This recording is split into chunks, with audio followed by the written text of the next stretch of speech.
Hello everyone, welcome back to our channel.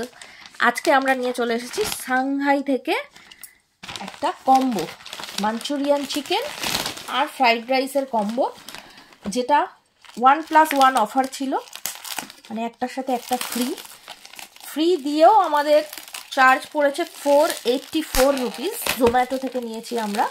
Shanghai হচ্ছে এটা বেহালা branch থেকে নিয়েছি সাংহাইয়ের। চলো আনবক্সিং করে দেখাই কিরকম দিয়েছে। এইটা হচ্ছে ফুল প্যাকেট, এর সাথে কিছু প্রাইজও আছে। এটা একদিন খাওয়ার জন্য অ্যাকচুয়ালি চিকেন ললিপপ আছে, সাথে আছে মাঞ্চুরিয়ান চিকেন, আর তার সাথে আছে ফ্রাইড রাইস। এবং এটা কিন্তু একটার সাথে একটা ফ্রি অফার, দুটো মিলিয়ে আমাদের পড়েছে 484।